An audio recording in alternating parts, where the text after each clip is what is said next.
So let me get this straight, because I know everybody's pretty much sinking into reality right about now. Because this is not hypothetical. This is not a theory. This is fucking reality we're going through right now. So as of 2 days ago, just on the 3rd, mind you, we're only 5 days into the new year. And this shit is already fucking wild, right?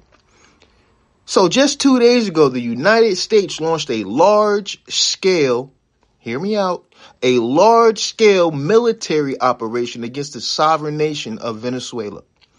The president here of this country, the United States country, and the forces he has dropped bombs on multiple military sites over in Venezuela. That includes the Caracas and other states, right?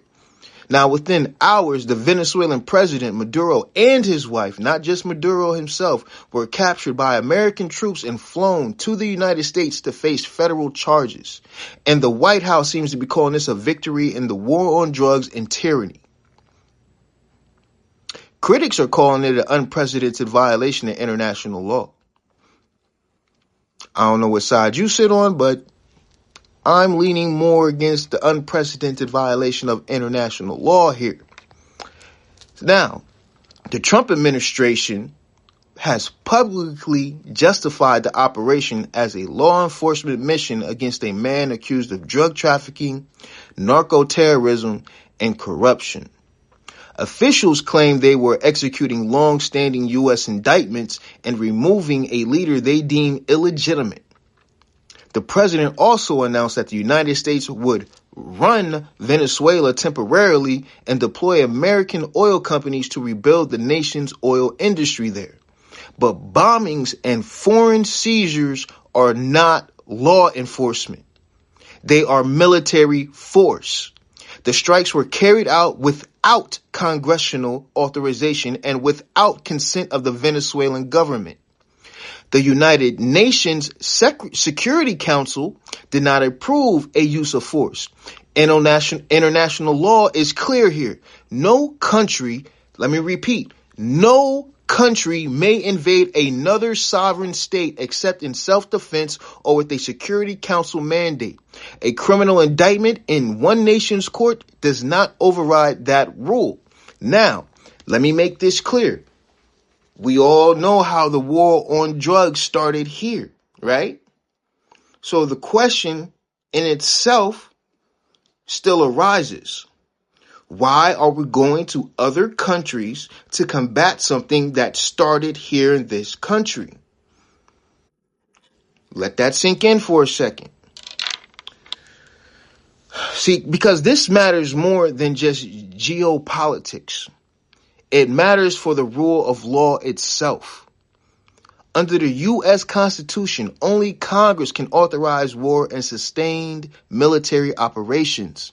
A president cannot decide unilaterally to launch strikes on another country, or overthrow its government and abduct its leader without legislative oversight. That's a separation of powers violation that goes to the core of our democracy. Trump's own party has members questioning whether Congress was sidelined, and legal experts say the administration's explanation, calling it law enforcement, is legally fucking hollow. So under international law, sovereign immunity protects sitting heads of state. You do not invade a sovereign nation to enforce domestic warrants. You do not abduct presidents and drag them through another country's courts.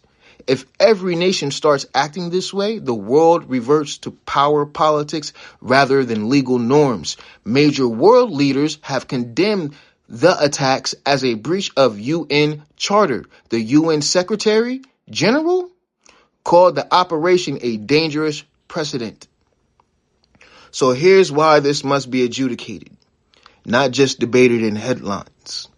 This is not about who you like or don't like. This is about whether the United States adheres to its own constitution and respects the international legal order it has helped build since World War II.